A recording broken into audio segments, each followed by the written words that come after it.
অনেকে প্রশ্ন করছেন লেবু গাছের গোড়াতে ভারী মিশ্র খাবার কখন দেব বা কিভাবে দেব। মনে রাখবেন, লেবু গাছের গোড়াতে ভারী মিশ্র খাবার দেওয়ার আগে আপনাকে সব পরিস্থিতি জেনে বুঝে তারপরে কিন্তু গাছের গোড়াতে খাবার দিতে হবে। Hello friends, welcome to my channel. দেশ এবং দেশের বাইরে থেকে যারা আজকে আমার ভিডিওটি কন্টিনিউ করেছেন প্রত্যেককেই gardener tips with Kamal YouTube চ্যানেলে স্বাগতম। আজকের ভিডিওর আলোচনার বিষয়বস্তু হলো লেবু গাছের গুটিকে দ্রুততর হারে বাড়ানোর জন্য আপনি কি কি ধরনের খাবার দিতে পারবেন বা আদৌ দিতে পারবেন কিনা। আসুন আজকের ভিডিওতে জেনে নিন সম্পূর্ণ খাদ্য দেওয়ার পদ্ধতি এবং দিতেও কি কি খাদ্য আপনি দিতে পারবেন। আসুন তাই নিয়ে থাকছে আজকের বিস্তারিত আলোচনা। না স্কিপ করে কন্টিনিউ করুন।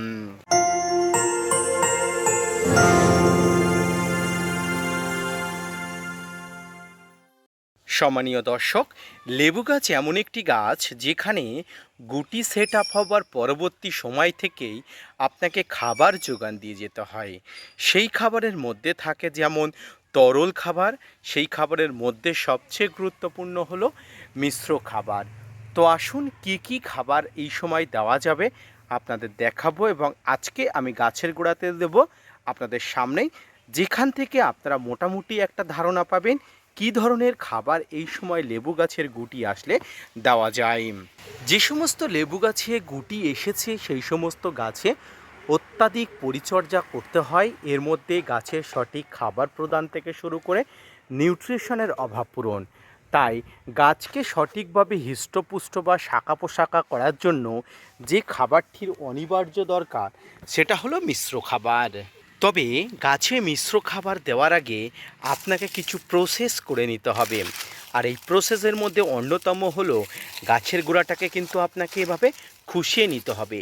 যদি টব থাকে তাহলে অবশ্যই টবের কিনারা বরাবর একটু খুশিয়ে নেবেন এবং দেখবেন এই শিকড় বেশি আঘাতপ্রাপ্ত যাতে না হয়, কারণ শিকড় আঘাতপ্রাপ্ত হলে কিন্তু গাছ প্রচুর পরিমাণ ফল ড্রপ করে দেওয়ার সম্ভাবনা থাকবে। তবে কিছু শিকড় আপনার অবশ্যই ক্ষতিগ্রস্ত হবে। তবে দ্রুত এই শিকড়কে আবার রিপেয়ারিং করার জন্য আপনাকে কিন্তু যে সমস্ত ব্যবস্থাপনা দরকার সেগুলো করবেন। তো এই মুহূর্তে গাছের গোড়াতে খাবারের মধ্যে এই খাবারটি সবচেয়ে গুরুত্বপূর্ণ। আর এটি হলো সেই মিশ্র খাবার যে খাবারের মধ্যে আছে নিমখোল, শিংকুচি, হাড়গুঁড়ো, ভার্মিকম্পোস্ট, সর্ষের খোল, বাদাম খোল, বিভিন্ন ধরনের ফাঙ্গিসাইড সব কিছু একত্রে মিক্স করে কিন্তু দেওয়া আছে। এর পাশাপাশি আরও একটি খাবার আমি এক্ষুনি দেখাবো, যেটাকে ছাদ বাগানের ইতিহাসে সর্বশ্রেষ্ঠ খাবার হিসাবে গণ্য করা হয়। সেটি হলো লিপ মোট কম্পোস্ট। লিপমোট কম্পোস্ট বলতে বলা হয়েছে যে কোনো গাছের পাতাকে খুব সহজেই পচিয়ে যে খাবার তৈরি করা হয় ছাদ বাগানের ইতিহাসে, সেই খাবার কিন্তু অত্যন্ত গুরুত্বপূর্ণ একটি খাবার। এই খাবারের মতো উপকারী খাবার কিন্তু আর নেই। তো এই লিপমোট কম্পোস্ট খাবার কিন্তু আমি ছাদ বাগানে গাছের গোড়াতে দেব। তো এই লিপমোট কম্পোস্ট ছাদ বাগানে গাছের গোড়াতে দিলেও কিন্তু খুব ভালো ফলাফল পাওয়া যাবে। তো এই খাবারটি এবার দেওয়ার পরে আপনাকে অবশ্যই যেটা করতে হবে, এই যে মাটিগুলোতে একটু উল্টে পাল্টে দিতে হবে। মাটিগুলোকে উল্টে পাল্টে দেওয়ার পরে এখানে অল্প পরিমাণ কিন্তু অবশ্যই জলের ছিটা দিয়ে দিতে হবে। অতিরিক্ত জল দেবেন না, তবে জলের ছিটা মাটি যাতে ভিজা ভিজা থাকে সেটা কিন্তু অবশ্যই করবেন।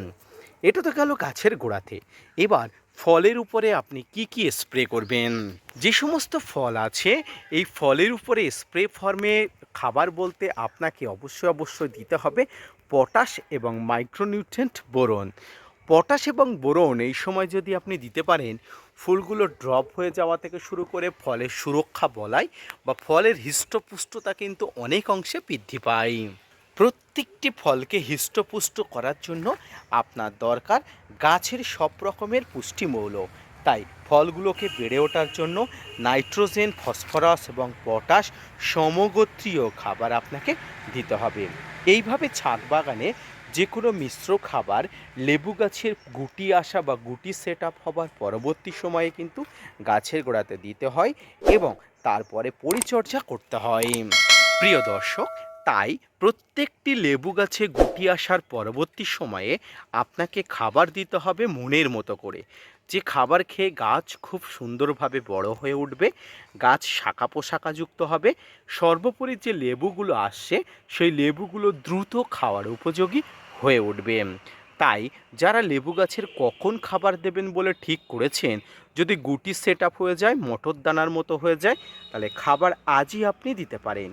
তবে একবার খাবার দেওয়ার পরবর্তী 3 মাস আপনি আর খাবার দেবেন না বা দেওয়ার দরকার নেই, শুধু স্প্রে ফর্মে আপনাকে খাবার দিতে হবে, সেটা বোরন এবং পটাশ, অর্থাৎ মাইক্রোনিউট্রেন্ট এবং পটাশ, এই দুটি খাবার দিলেই কিন্তু লেবু গাছের মিশ্র ফর্মের, ক্ষমা করবেন, আপনি স্প্রে ফর্মের খাবার কিন্তু দেওয়া কমপ্লিট হয়ে যাবে। এর পার্শ্ববর্তীতে গাছে বিভিন্ন পোকামাকড়ের আক্রমণ হলে যে কীটনাশক ফাঙ্গিসাইডগুলো দেওয়ার প্রয়োজন আছে সেগুলো তো আপনাকে দিতেই হবে। আজকের ভিডিওটি মোটামুটি এই পর্যন্ত। লেবু গাছের খাবার দেওয়ার প্রক্রিয়াকরণ দেখিয়ে দিলাম। মিশ্র খাবার যদি আপনার বাড়িতে থেকে থাকে সেটা দেবেন, না থাকে যদি লিপমোট কম্পোস্ট থাকলে সেটা দেবেন, এবং মিশ্র খাবার কিভাবে তৈরি করবেন সেটা নিয়েও আমার চ্যানেলে একটা বিস্তারিত ভিডিও আছে, সেটা দেখে নিয়েও মিশ্র খাবার উপকরণগুলো আপনি রেডি করতে পারেন। ধন্যবাদ।